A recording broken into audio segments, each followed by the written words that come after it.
My name is Evelyn Hart, and I was 34 years old when my mother slapped me in front of 160 wedding guests because I refused to sign away my grandmother's brownstone.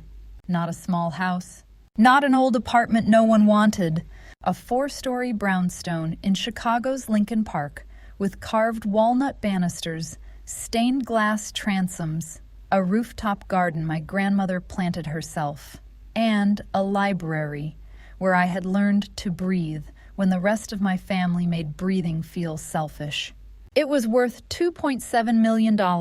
My grandmother, Beatrice Hart, left it to me because I was the one who came every Thursday after work, brought her lemon tea, fixed the loose drawer in her writing desk, and listened when she talked about cases from her years as a circuit court judge. My mother said I manipulated an old woman. My father said I should do the honorable thing and divide the asset. My younger sister Celia said I did not need a brownstone because I was unmarried, childless, and still doing little restoration projects. My little restoration projects had become a respected historic preservation firm with city contracts, but facts never mattered in my family unless they flattered Celia. For 2 years they pushed, quietly at first, then socially, then legally. Then, on Celia's wedding night at the Palmer House Hilton, while a ballroom full of attorneys, bankers, surgeons, and old Chicago families watched from tables covered in white orchids, my mother called me onto the stage.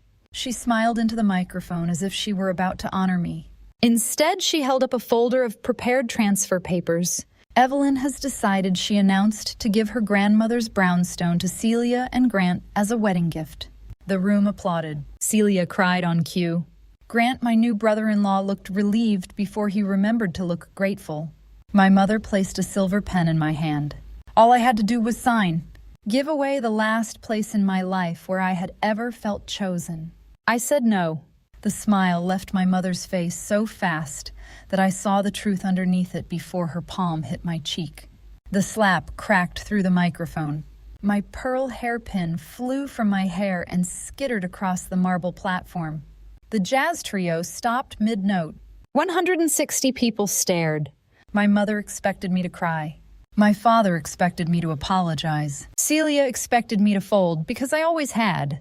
Instead, I bent down, picked up the hairpin, pressed it into my palm, and said, "That is the last time this family takes something from me."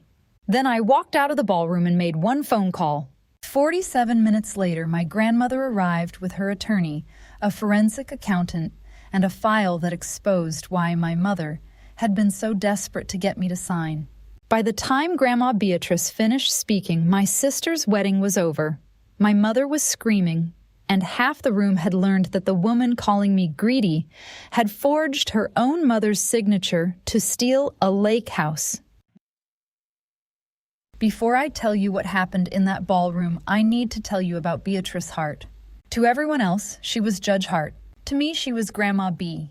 She had served 29 years on the Cook County Circuit Court, wore navy suits like armor, and kept a brass paperweight on her desk engraved with one sentence: "Facts first. Feelings may follow."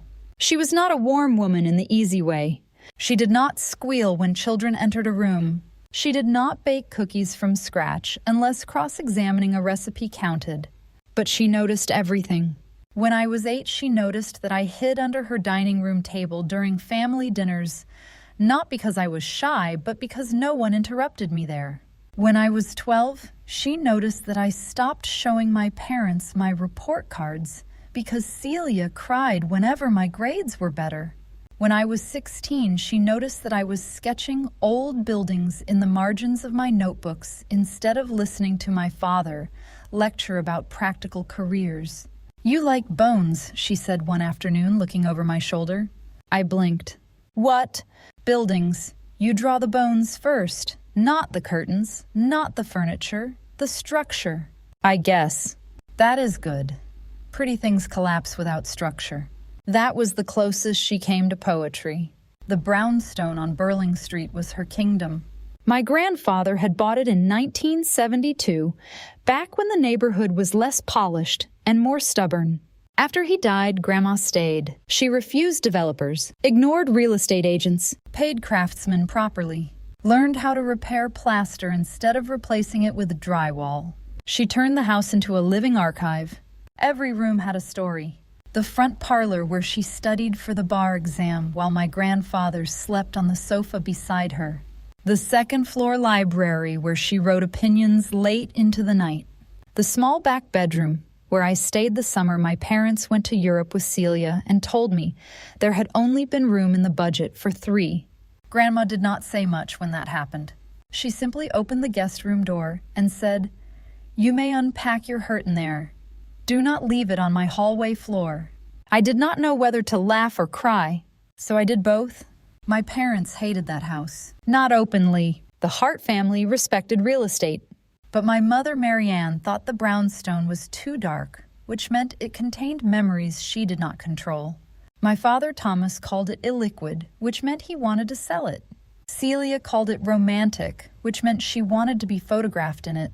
I called it home long before anyone gave me permission. Celia was the beautiful one. That sentence sounds small until you understand how completely it organized our lives. She had soft blonde hair, blue eyes, and the gift of crying without ruining her makeup. When she was little, strangers stopped my mother in grocery stores to say she looked like a doll. My mother believed them. From that point forward, Celia became something between a daughter and a product. Dance lessons, private tutors, junior charity boards, a debutante program my mother insisted was about leadership, though every photograph showed girls learning to hold flowers without wrinkling their gloves. Celia learned early that distress was power. If I won a prize, Celia felt overlooked. If I had plans, Celia felt abandoned. If Grandma B invited me to the courthouse for lunch, Celia felt excluded despite refusing 3 separate invitations because courtrooms were depressing. My parents called it sensitivity. I called it gravity. Everything bent toward her. My father, Thomas Hart, was a tax attorney who spoke in careful sentences and invoices. He was not loud. Loud would have required emotional risk. He preferred policy. Your sister needs more support right now. Your mother has a lot on her plate. This is not the time to be difficult. My mother was louder. Marianne Hart lived for rooms, not homes. Rooms. Rooms where people saw her. Rooms where she could enter in silk and leave with compliments. Rooms where other women asked for her caterer, her florist, her advice. She treated family the same way she treated centerpieces. Arranged, displayed, replaced if necessary. I was the wrong shape for her arrangement. I was brown-haired, serious, and better with floor plans than small talk. I liked hardware stores. I liked old brick. I liked being useful in ways that did not photograph well. When I started my historic restoration firm at 28, my mother called it brave. Not proud, brave. The word people use when they expect failure but want credit for being encouraging. Grandma B was the only one who came to my first office. It was 1 room above a dry cleaner in Logan Square. The radiator hissed. The hallway smelled like starch. I had 2 clients and 1 folding table. Grandma looked around, tapped the wall with her cane and said, "The building has survived worse tenants than you." I smiled. "That is your blessing. That is optimism." Then she handed me a small framed photograph of the brownstone's original front door. "Put this where clients can see it," she said. "People should know you understand thresholds." I did. In 2021, Grandma called me on a Wednesday night. That alone was unusual. Thursday was our day. She was a woman of routine, and deviation meant either emergency or strategy. Usually both. "Evelyn," she said, "I have changed my estate plan." I sat up in bed. "Are you sick?" "Number. Are you dying?" "Everyone is. I am not doing it urgently." "Grandma." "I am leaving you the Burling Street brownstone." Silence opened around me. "What?" I said it clearly. "Why?" "Because you love it as a house, not as a number." My throat tightened. "Grandma, that is too much." "It is mine to give." "Mom will lose her mind. She misplaces it often." Despite myself, I laughed. Then Grandma's voice softened in the smallest possible degree. You have shown up for me, Evelyn. Not for inheritance, not for performance. You came when I was bored, when I was angry, when my hands hurt, when I repeated the same courthouse story 3 times. You came. I like being with you. I know, that is why. The transfer was structured carefully through her trust, handled by her longtime attorney, Annika Shah. Grandma said the documents would be final by June. She also said, do not let your mother turn generosity into guilt. I promised. I did not yet know how hard she would try. By July, the news had leaked. I still do not know from where. Chicago legal circles are a maze of martinis, golf memberships, and paralegals who know more than partners think they do. All I know is that my mother summoned me to Sunday brunch. Not invited, summoned. The family gathered at my parents' Gold Coast condo, a place with white furniture no one was allowed to sit on naturally. My mother sat at the head of the glass table. My father stood by the bar cart. Celia curled in a chair beside her fiancé, Grant Ellison, a wealth manager with perfect teeth and the moral flexibility of a man who said liquidity event during dinner. My mother did not offer coffee. Your grandmother has made a terrible mistake, she said. I looked at my father. He looked at his watch. Of course. What mistake? The brownstone. I folded my hands in my lap. She made a choice. She is 81. She was a judge for 29 years. Judges can become confused, Grant said. I looked at him. You have met her twice. He smiled without warmth. Enough to know she is sentimental about you. Celia sighed. Evie, please do not make this ugly. I hated when she called me Evie. It was a childhood nickname she used only when she wanted to sound gentle in public. I am not making anything ugly. You know the brownstone should stay in the family, my mother said. It is staying in the family. The whole family. There it is, I said. My father finally spoke. The financially sensible option would be to sell the property and distribute proceeds among beneficiaries. Grandma did not choose that option. She may not have understood the implications. Then ask her. The room went still. They had not asked Grandma because Grandma would answer. My mother leaned forward. I will not allow you to exploit my mother. I almost laughed. I visit her every week. Yes, conveniently. There it was. The accusation she had been polishing. According to Marianne Hart, care was manipulation if it resulted in me receiving something she wanted. I stood. I am not declining the inheritance. I am not selling the brownstone. I am not splitting the proceeds. Grandma made her decision. I am honoring it. Celia's eyes filled. You are choosing a building over me. No, I said. I'm choosing Grandma's wishes over your expectations. My mother's face hardened. Then be prepared for people to know who you really are. I did not understand the threat yet. I would. The campaign began quietly. First, I stopped receiving family updates. Celia's engagement photos appeared online before anyone told me she had a date. A cousin mentioned Thanksgiving plans I had not been invited to. My father's birthday dinner happened without me. Then my mother posted a photo captioned, "Our whole world around one table." There were only 3 place settings visible. My absence had become part of the decor. Then came the rumors. At a Preservation Society fundraiser, a woman in pearls touched my elbow and said, "Your mother tells me you have taken on quite a responsibility with Beatrice's property. Very noble of you to hold it temporarily." Temporarily. At a client consultation, the client asked whether my family conflict might distract from the project timeline. When I asked what she meant, she turned pink and said she had heard I was involved in an elder influence situation. An elder influence situation. My mother had always been good with phrases that sounded legal enough to ruin someone and vague enough to deny. I wanted to call her. Yell! Demand she stop. Instead, I called Grandma. She listened, then said, "Write everything down." I do. Good girl. Should I respond publicly? Not yet. Why? Because people who build traps usually forget where they placed the evidence. I thought she meant the rumors. She meant something else entirely. That winter, Grandma moved into North Shore House, a luxury senior residence in Evanston.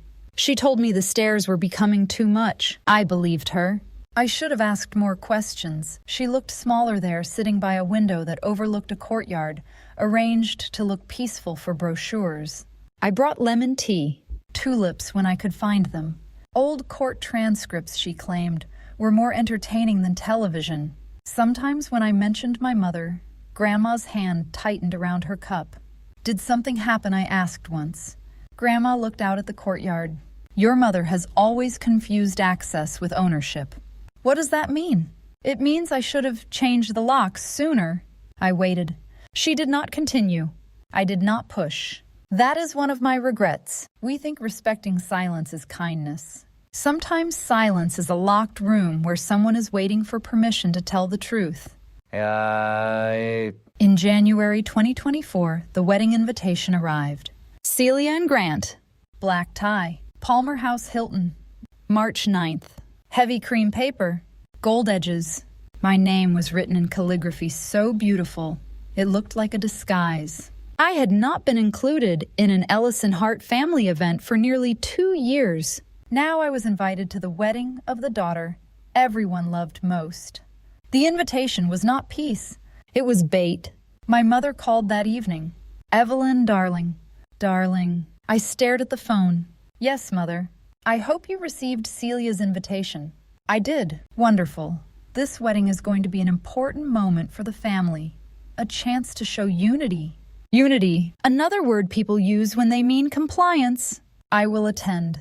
I am glad, and I hope by then you will have thought more carefully about the brownstone. There it was. Nothing has changed. Celia and Grant need a proper home. Grant manages money for wealthy people. He can locate a realtor. Do not be vulgar. Do not ask me to give away my home. It is not your home. It legally is. My mother's breath sharpened. Your grandmother would be devastated to see you hoard that place. My grandmother is alive and increasingly isolated because you made her distrust everyone. I closed my eyes. The old instinct rose in me. Explain. Defend. Prove. Then I heard Grandma's voice. Facts first. I am not signing anything I said. We will see. She hung up. 1 week before the wedding, Grandma called me at 6:12 in the morning. Evelyn, she said, if your mother makes a public move at the wedding, call Annika Shah immediately. I sat up. What do you mean, public move? She prefers witnesses. They make her feel moral. Grandma, what is going on? I have prepared documents. What documents? The ones I hoped never to use. Her voice was steady. Too steady. Annika has everything. I will text you her private number. Save it under something unremarkable. Grandma, save it. I did. What did Mom do? Silence. Then Grandma said she sold the Wisconsin house. My body went cold. The Wisconsin house was a small lake property outside Lake Geneva. Grandma had bought it after Grandpa died, not as an investment, but as escape. It had cedar walls, green shutters, and a dock that leaned left no matter how many times people repaired it. What do you mean she sold it? I mean, I did not. I stood. The room tilted. Who signed? Someone using my name. My hand covered my mouth. When, 2020, while I was recovering from pneumonia at Northwestern Memorial, Grandma, I discovered it in 2021. I hired forensic accountants and a document examiner. I gave your mother every chance to confess. She forged your signature. The report says the probability of forgery is 99.2%. I had to sit down. Why didn't you tell me? Because she is my daughter, Grandma said. For the first time, her voice broke. And because loving someone who has done harm does not make the harm easy to name. We stayed silent together. Then she continued. The sale proceeds were routed through a family management account. Some paid Celia's debts. Some went to Grant's investment fund. Some remains unaccounted for. Annika has referred the file for review. My God. No, Grandma said. This is not God. This is paperwork. Even then, she was herself. Why now, I asked. Because your mother is escalating. She has been telling people you manipulated me to steal the brownstone so no one will ask why she needed the brownstone in Celia's name before the wedding. Why would she need that? Because Grant's fund is under pressure. A property transfer would improve their loan position. The room became very quiet. They are not asking for a home, I said. No, Grandma replied. They are asking for collateral. The wedding day arrived gray and wet. Chicago rain in March has a way of making everything look prosecuted. I wore a deep green dress, simple pearl earrings, and the hairpin Grandma had given me when I opened my first real office. A small pearl cluster set in silver. Pretty, quiet. Mine. The Palmer House ballroom looked like a theater pretending to be a church. Crystal chandeliers. Tall white orchids. Gold chairs. A string quartet in the corner. Guests in tuxedos and silk. The kind of crowd my mother had spent her whole life collecting. Judges, law partners, donors, surgeons, private school board members, women who could cut you socially while complimenting your shoes. I saw my father near the bar. He nodded once. Like I was a colleague he had once shared an elevator with. Evelyn, Dad. He looked past me. Your mother hopes this can be a pleasant evening. Then she should behave pleasantly. His jaw tightened. That tone is not helpful. No, but it is accurate. He walked away. Celia found me during cocktail hour. She wore a fitted ivory gown with a cathedral veil and diamond earrings, borrowed from my mother, though I suspected borrowed meant transferred emotionally and never returned. Evie, she said, arms opening. I let her hug the air around me. You came. It is your wedding. Her smile trembled just enough to look wounded. I hope we can all move forward tonight. Forward to where? She blinked. What? Never mind. She leaned closer. Mom said there would be papers. There will not. Her softness vanished. Evelyn. Number. You are seriously doing this today. I am not doing anything. I came as a guest. You and Mom are the ones discussing property at your wedding. Her eyes sharpened.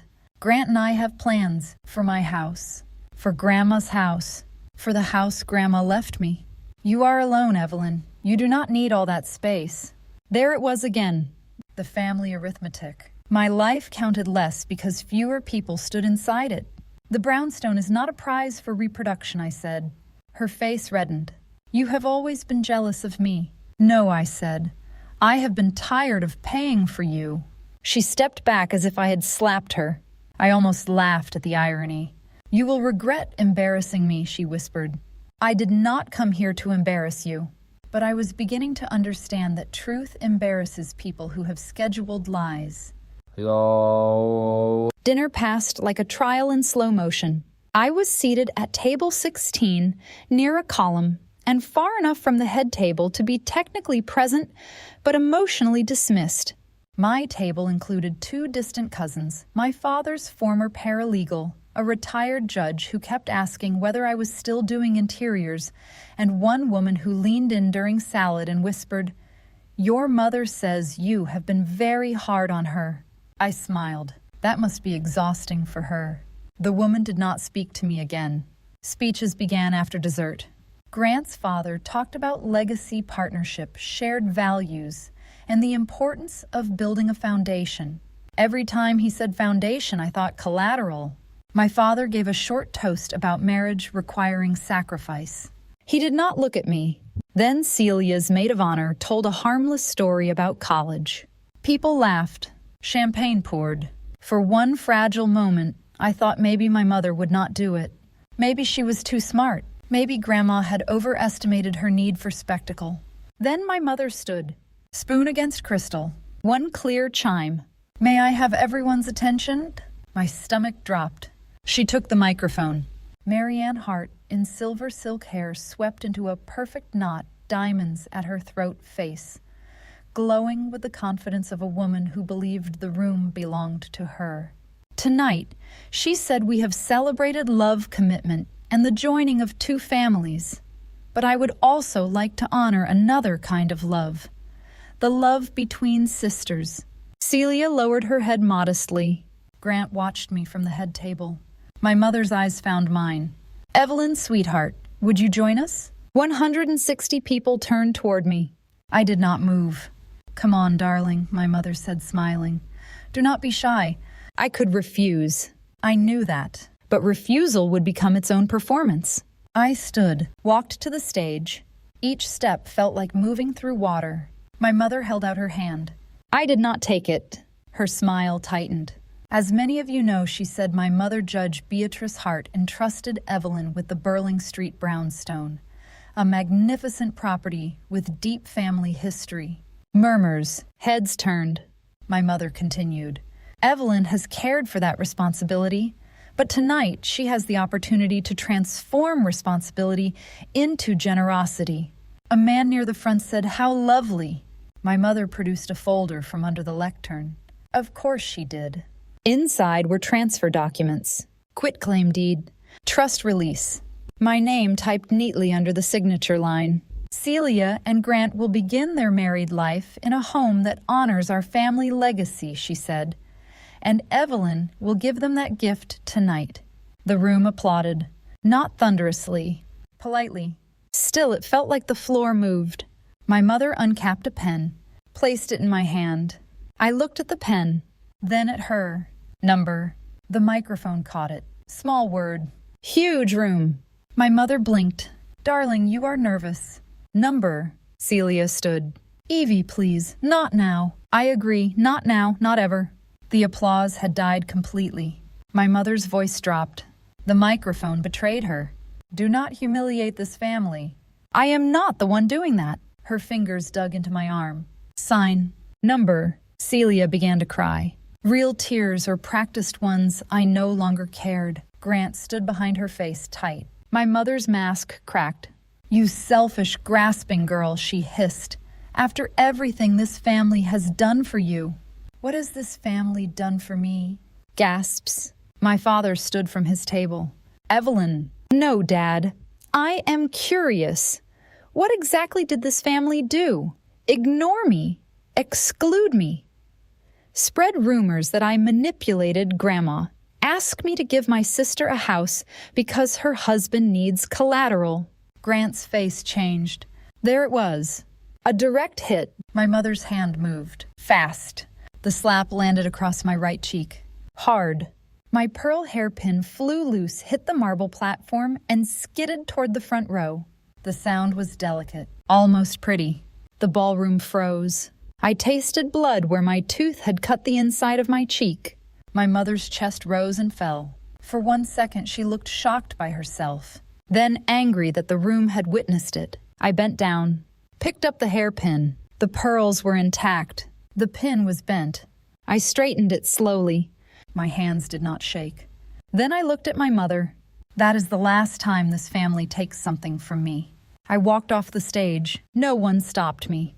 Not my father, not Celia, not the judges, lawyers, friends, and family who had applauded when they thought theft was generosity. In the lobby, I found a quiet corner beneath a gilded mirror, took out my phone, and called Annika Shah. She answered immediately. Evelyn. The documents are needed, I said. A pause. Then we are on our way. I waited in the lobby for 47 minutes. Long enough for the wedding to rot from the inside. Guests came out in pairs, pretending to need restrooms. They looked at me, then away. One woman whispered, "Are you all right?" I said no. She did not know what to do with honesty, so she went back inside. My cheek throbbed. My hairpin lay in my palm like a tiny broken witness. I thought about leaving, getting in my car, driving to the brownstone, locking the door, letting them have their chaos without me. Then I thought of Grandma in North Shore House waiting. She had waited 3 years because her daughter was still her daughter, because truth can be heavy even when it belongs to someone else. The hotel doors opened at 9:18 p.m. Grandma Beatrice entered wearing a black wool coat over a charcoal dress, her cane in one hand, her face set in the expression that had once made attorneys reconsider entire strategies. Beside her walked Annika Shah, compact, elegant, terrifying, in a red suit, carrying a leather portfolio. Behind them came a man I recognized from Grandma's description. Dr. Lowell Price, Forensic accountant. He looked like someone who could make tax records confess. I stood. Grandma saw my cheek first. Her eyes narrowed. She struck you? Yes. On a stage? Yes. Grandma's mouth became a thin line. How very, Marianne. That almost made me laugh. She touched my chin lightly, not sentimental, just confirming damage. Then she looked toward the ballroom doors. Shall we? We walked in together. The room was in disarray. The band was playing again too softly. People were talking in tight circles. Celia sat at the head table sobbing into a napkin, while Grant whispered urgently to his father. My mother stood near the cake, gesturing with one hand while my father spoke into her ear. Then she saw Grandma. Her face changed so completely that several guests turned to see what had caused it. "Mother," she said. The word cracked. Grandma stopped in the center of the ballroom. "I was not invited," she said clearly. "But since my property is apparently being distributed tonight, I thought I should attend." Silence. Absolute. My mother walked toward us quickly. "You should not be here. You are tired." "No, Marianne, I am old. There is a difference." A few people inhaled sharply. Annika stepped forward. "My name is Anika Shah. I represent Judge Beatrice Hart in all estate and trust matters." Grant's father stood. "I think this should be handled privately." Anika turned to him. "You may think that. But the attempted transfer occurred publicly with your son as intended beneficiary. We will proceed with clarity." Grandma looked at me. "Are you ready?" I nodded. She faced the room. "I am Beatrice Hart. I am of sound mind. I left the Burling Street brownstone to my granddaughter Evelyn because I chose to. No one manipulated me. No one pressured me. That property is not available to Celia Grant, Marianne Thomas, or anyone else who applauded attempted coercion tonight." A ripple moved through the room. My mother stepped forward. "Mother, please. You are confused." Grandma smiled. "It was not warm. I was a judge before you learned cursive." Someone coughed. Grandma continued. "For 3 years, my daughter has told many of you that Evelyn exploited me. She has suggested I am senile, isolated, and incapable of understanding my own decisions. Those statements are false." Annika opened the portfolio. Judge Hart underwent independent capacity evaluations in 2021, 2022, and 2024. All confirm full testamentary capacity. She handed copies to 2 attorneys near the front table, as if serving evidence. Then Dr. Price stepped forward. "My firm was retained to review certain financial transactions involving Judge Hart's assets." My mother's face went white. "No," she whispered. Grandma did not look at her. "In 2020, she said my Lake Geneva property was sold for $1.1 million. I did not authorize that sale. I did not sign the documents. I was hospitalized at Northwestern Memorial during the date of the alleged signing." The ballroom shifted from gossip to danger. Lawyers know the sound of a civil dispute becoming criminal. Annika held up a report. Forensic handwriting analysis concluded there is a 99.2% probability that Judge Hart's signature was forged. Funds from that sale were routed through Hart Family Management, LLC. Significant portions appear to have been used to resolve debts associated with Celia Hart Ellison and Grant Ellison's private investment vehicle. Grant shouted, "That is not accurate." Dr. Price looked at him. "It is documented." 2 words. "Deadly." Celia stopped crying. "What debts?" Grant turned toward her. "Celia, not now." "Oh my God," she whispered. My mother turned to my father. "Thomas, say something." My father looked at her, then at the room, then at Grandma. For once in his life, he chose not to smooth the surface. "I did not know it was forged," he said. My mother stared at him. "You signed the management authorization." "I signed what you told me to sign." "And you never asked," Grandma said. My father flinched. Good. That question had been waiting 30 years. Madness does not always look wild. Sometimes it looks like a woman in silver silk realizing the room has stopped believing her. My mother tried every door. First concern. Mother, you are tired. We need to get you home. Grandma ignored it. Then denial. These people are twisting family matters. Annika raised one eyebrow. Then outrage. How dare you bring this to my daughter's wedding?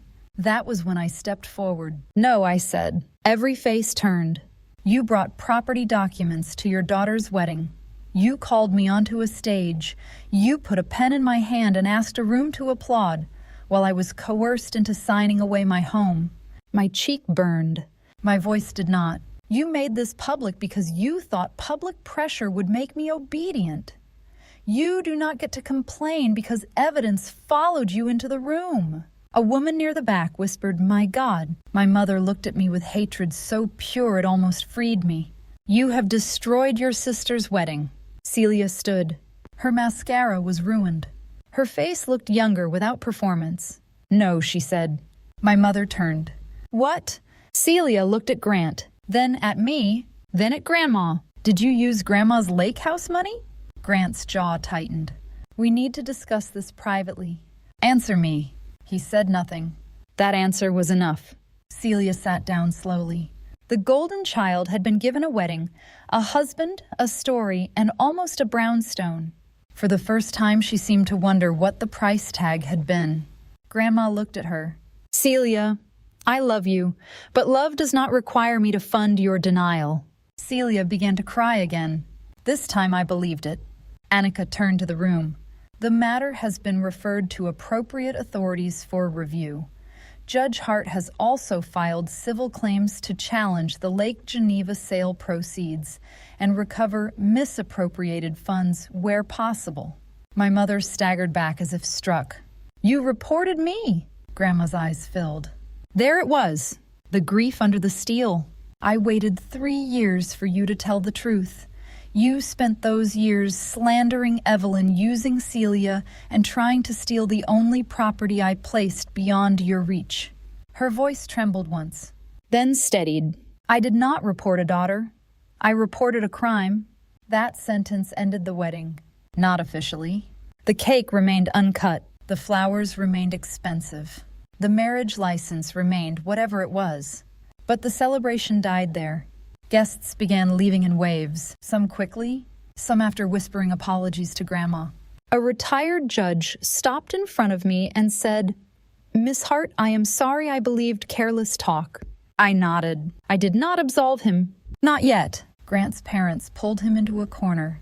Celia sat alone at the head table, staring at her bouquet like it belonged to someone dead. My father approached me in the lobby as we were leaving. Evelyn. I stopped. Grandma's hand tightened on my arm, but she let me decide. He looked older than he had an hour earlier. I should have stopped her. Yes. I should have asked questions. Yes. I do not know what happens now. That sounds like the first honest thing you have said tonight. He closed his eyes. My mother screamed my name from the ballroom. I did not turn around. The fallout was not immediate thunder. It was paperwork, which in my experience is far more dangerous. Within 2 weeks, the Cook County State's Attorney's Office opened a review based on materials forwarded by Annika Shaw and Dr. Price. The Wisconsin property sale became a title dispute. The current owners who had bought the lake house in good faith were horrified to learn the sale might have been fraudulent. Civil claims followed. Insurance companies appeared. Attorneys multiplied. Grant's investment fund halted withdrawals. That phrase meant nothing to most people until they realized it meant several wealthy clients could not get their money back. Celia moved out of the condo she and Grant had rented for the honeymoon period. Their marriage, if it survived, would do so under fluorescent lights in conference rooms. My mother's social world did what polite social worlds do. It did not explode. It froze. Her charity board asked her to step aside temporarily. Her invitation to the Art Institute's spring dinner was rescinded with language so graceful it almost deserved framing. The women who had repeated her rumors about me sent texts full of careful apologies. "Evelyn, I had no idea. Evelyn, I am ashamed to have believed it. Evelyn, perhaps we could speak sometime." I answered some. Ignored many. Forgiveness is not a social obligation. My business changed too. For years, I had been dismissed as the daughter with the cute design hobby. After the wedding, something shifted. People had seen me stand still while a room tried to push me. They had seen me walk away instead of collapse. They had seen Grandma Beatrice choose me in person. Requests came in. A law office renovation. A historic library restoration. A private residence in Oak Park owned by a woman who wrote, "I want someone who understands old structures and bad families." I accepted that one. Obviously, by June, my firm had more work than I could handle. I hired 2 employees, moved out of the Logan Square office and into the first floor of the brownstone. Not the whole house. Grandma said houses need breathing room. So I made the parlor my studio. Kept the library as it was. Placed the bent hairpin in a shadow box above my desk, not as decoration, as evidence. Celia called me in July. I almost did not answer. But curiosity is not always weakness. "Evelyn," she said. Her voice sounded raw. "Celia." I left Grant. I said nothing. He lied about everything. The fund, the debts, the brownstone. He knew Mom was trying to get it because he needed collateral. I did not know that part. That part. A pause. I knew Mom was pressuring you. Yes. I told myself it was fair, that Grandma should have divided things, that you were being stubborn. Convenient. I know. Silence. Then she said, "I do not expect you to forgive me." Good. A small broken laugh. I deserve that. You do. I am trying to understand how I became someone who thought your home was my wedding gift. That was honest enough to hurt. I sat in Grandma's library looking at the light through the stained glass. You became what everyone rewarded, she inhaled sharply. I think so. That does not excuse it. I know. What do you want from me? I do not know, she admitted. Maybe nothing. Maybe I just wanted to say, I see it now. Not all of it, but more than before. I could have shut the door. Maybe I should have. Instead, I said seeing is not the same as changing. I know. Then change for a while before you call again. She was quiet. Then, okay, we hung up. I cried after. Not because I trusted her, because part of me had once wanted a sister, and that part was still alive enough to grieve. Grandma moved out of North Shore House in August, not back into the brownstone permanently. She said 4 flights of stairs were a staircase too far, which I considered reasonable. But she moved into a smaller apartment 2 blocks away, with an elevator, good light, and enough shelves for her legal books. Every Thursday, she came to the brownstone. Sometimes we worked. Sometimes we argued about grout colors. Sometimes we sat in the library drinking lemon tea while she pretended not to nap. One evening I asked, "Do you regret reporting Mom?" She took a long time to answer. Yes, I looked at her. She continued, "And no, that is very legally ambiguous. I am elderly, I am allowed nuance." I smiled. She looked toward the shelves. I regret that my daughter became someone I had to protect others from. I regret that I waited.